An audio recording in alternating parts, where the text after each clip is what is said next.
Oke, Assalamualaikum warahmatullahi wabarakatuh. Kalau bicara apa sih manfaat setelah belajar PAS buat kehidupan saya, kalau saya katakan banyak sekali ya, banyak sekali. Mungkin salah satu yang utama lah, saya secara pribadi karena pernah jatuh terduduk ya.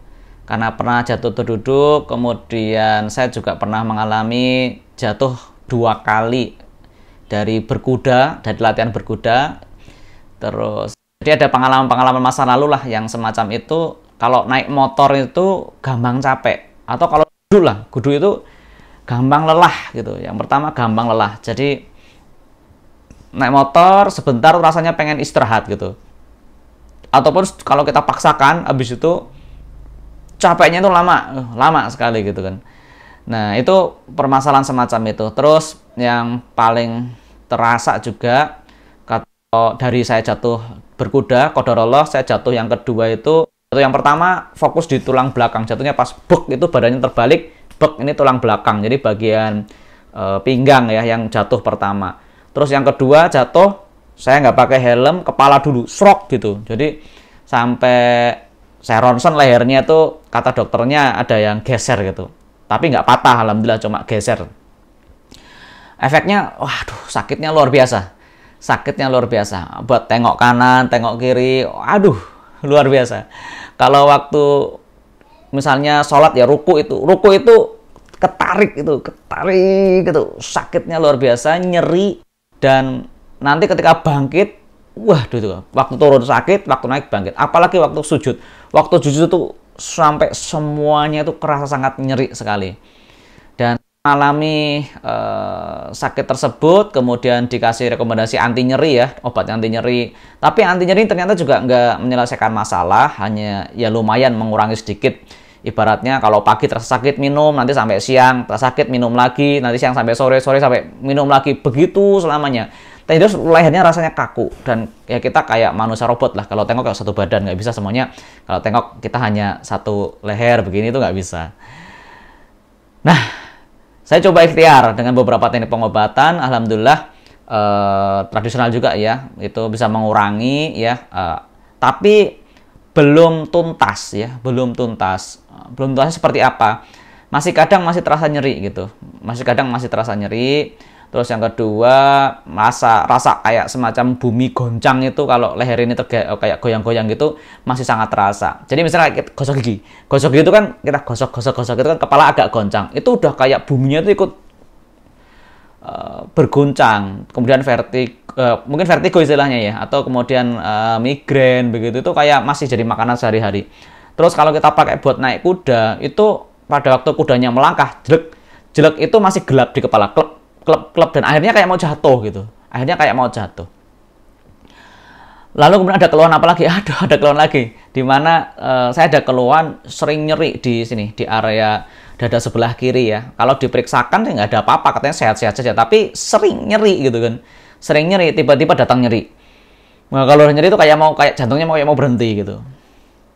Dan apa ya? Kalau diperiksa nggak ada masalah, sudah terapi juga dengan terapi alternatif yang lain, herbal juga dan sebagainya, tapi masih datang lagi. Nah, bismillah, masya Allah, kebetulan saya bertemu langsung dengan Ustadz Haris, kemudian di terapi, lalu saya belajar ilmu PAZ, jadi saya paham, ini masalahnya adalah karena faktor tubuh kita yang tidak pernah di spurring balancing gitu kan, tidak pernah kalau mobil itu kan, misalnya mobil katanya yang punya mobil ya, itu kalau misalnya harusnya stangnya lurus kok masih kerasanya miring terus, atau pergerakannya kanan kiri udah nggak betul, itu harus di spurring balancing supaya kembali lurus lagi ya. Nah, tubuh kita ini dipakai mungkin udah 20 tahun, 25 tahun, sudah pernah kena benturan, jatuh dan sebagainya, tidak pernah di spurring balancing, akhirnya penyakitnya kumpul gitu. Nah, gitu. Apalagi kayak saya yang real pernah jatuh posisinya terduduk nyamping, kemudian jatuh dari kuda 2 kali, yang itu jatuh di tulang belakang, dan juga terakhir adalah leher yang sampai geser tadi, ada ronsennya itu. Nah, alhamdulillah setelah diterapi PAS, kalau nggak salah 3 kali atau 4 kali ya, Tapi yang pertama pada waktu terapi pas pertama namanya ada jurus sit up ya. Tapi ini sit up bukan sembarang sit up ya. Di PAZ ada sit up yang dimodifikasi oleh Ustadz Haris yang itu untuk menterapi banyak sekali jenis penyakit. Termasuk saya. Pada waktu sit up pertama itu nyerinya ini yang sering nyeri ini. Saya tidak pernah merasakan bahwa dada itu terasa plong, seplong-plongnya waktu diterapi dengan teknik pas. Saya langsung, waduh, ini luar biasa. Ini lu apa ini gitu. Karena plongnya itu luar biasa di dada. Ya, rasa nyeri yang biasa sering muncul kadang itu, kadang muncul, kadang hilang, kadang tiba-tiba datang lagi gitu. Itu langsung plong langsung di dada. Itu luar biasa. Terus masalah leher karena cukup ini ya, cukup tanda kutip cukup butuh perhatian ya. Itu sampai 3 kali ya untuk terapi pas pada waktu dengan Ustadz Haris ya. Juga dibantu oleh teman-teman sesama pas trooper melanjutkan jurus yang memang Ustadz sudah ajarkan, dilanjutkan. Ibaratnya PR-nya dikerjakan bersama dengan teman-teman yang lain. Alhamdulillah sampai hari ini leher ini lihat sudah bisa buat arah kiri, bisa kanan kiri, bisa kita putar-putar ya kan, bisa kita putar-putar lagi. Dan untuk berkuda itu sudah bisa.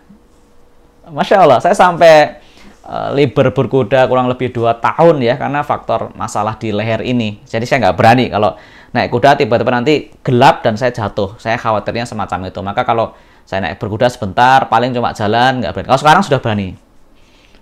Sudah bisa enjoy lagi untuk menikmati olahraga berkuda. Itu yang pada diri saya ya. Alhamdulillah, termasuk saya pernah sakit apa itu? Sakit yang ini loh teman-teman. Kalau kita kencing, keluar sedikit, kerasa pengen kencing lagi. Dikencingkan, keluar sedikit, kerasa kencing lagi. Jadi cuma begitu, tapi pegelnya luar biasa di area di bawah pusar itu rasanya nggak nyaman. Pengennya itu pipis terus tapi nggak selesai. Tapi karena saya udah belajar pas, saya langsung ingat, oh ini berarti ada kekencengan ini di area untuk organ-organ untuk pipis kita ya dan sebagainya itu. Ya udah saya kendorin pakai jurus. Kalau nanti Bapak Ibu belajar ada namanya jurus pisang ya. Tapi ingat ini masing-masing orang. Saya kebetulan tipe C ya. Nanti Bapak Ibu tipe S atau tipe L nanti beda-beda jurusnya. Saya pisang, wah durasinya berkurang. Yang tadinya cuma pipis agak lama. Tapi masih pipis lagi. Tapi lama-lama itu dalam waktu semalam tuh nggak sampai pagi lah, cuma beberapa exercise, tambah lagi exercise-nya sudah hilang rasanya. Bayangkan kalau nggak tahu ilmu pas, kita udah paniknya luar biasa. Minum obat apa? Dokter misalnya, atau kemana saya harus pergi karena nggak bisa kencing gitu kan. Kencing keluar sedikit gitu. Atau apa, misal orang Jawa namanya anyang-anyangan mungkin ya, atau bahasanya semacam itu. Dan tidak berhenti di situ teman-teman. Rasa syukur saya adalah bagaimana saya punya anak. Ya Alhamdulillah Allah kasih karunia anak ya. Yang pertama anak perempuan. Qadarullah beliau si anak ini jadi kalau kena panas ya dia tuh sering mimisan gitu. Kami tidak tahu masalahnya. Kalau ditanyakan juga kalau periksa ya normal-normal saja. Jadi katanya cuma oh itu untuk hidungnya tuh tipis atau apa, untuk area yang di area hidung itu tipis sehingga gampang pecah. Tapi mengapa gampang pecah gitu kan tidak terjawab. Nah, alhamdulillah anak ini juga kita terapikan ya, dengan metode pas al-kasau, kemudian kita lanjutkan sendiri di rumah untuk PR-nya. Alhamdulillah sampai sekarang ya. Kadang tadinya tuh berangkat sekolah tiba-tiba pulang udah di sini ada darah ya. Kenapa? Ya mungkin dia keluar darah terus pakai bajunya untuk mengusap gitu kan, di badannya darah. Sekarang alhamdulillah sudah sekolah, sudah panas-panasan, sudah sepedaan ya, itu nggak jadi problem alhamdulillah. Lalu yang anak kedua juga itu kalau panas itu step gitu, kejang. Dulu tahunya ya begitu kejang bawa ke rawatan kesehatan lah gitu kan. Sampai kita minta obat itu sampai 1 renteng ya, karena khawatir suatu ketika itu kejang kita sudah punya stok obatnya di rumah gitu kan. Alhamdulillah terapi juga kita ada bedong juga, ada bedang, tapi ini bedong bukan bedong biasa, bedong pakai metode pas ya. Nanti anaknya di gimanaan, posisi kakinya di gimana, posisi tangan di gimana, itu ada jurus-jurusnya ya nanti. Bapak Ibu bisa belajar di pas al-kasau ya. Nah, alhamdulillah sampai sekarang juga kalau panas kita alhamdulillah sudah confident lah gitu. Alhamdulillah. Jadi panas juga biasa. Kalau dulu panas sudah langsung, waduh ini harus kasih obat apa untuk turun supaya jangan sampai ke arah step. Begitu juga kepada mertua saya yang ada saraf kejepit di pinggang, kemudian untuk bapak saya juga sendiri ada permasalahan ibu saya. Ya, makanya saya sampai keluarga, teman, saudara, siapa saya, udah kamu belajar pas gitu. Dengan kita punya ilmu ini ilmu sangat manfaat. Utamanya buat diri kita, buat keluarga dan orang-orang kita cintai. syukur bisa membantu orang lain ya, orang lain yang memang membutuhkan. Itu manfaatnya, Masya Allah ya. Jadi saya juga sangat-sangat bersyukur bisa belajar PAS Al-Kasau, dan saya juga sangat senang untuk mengajak teman-teman, ayo belajar PAS ya. Ikut pelatihannya gitu. Mengapa? Karena ya kita tahu ilmunya. Jadi bukan sekedar ini diterapi beres, tapi ilmunya ini justru membuat cara berpikir baru memandang kesehatan. Ya. Itu yang bisa kami sampaikan. Terima kasih. Ayolah belajar PAS. Assalamualaikum warahmatullahi wabarakatuh.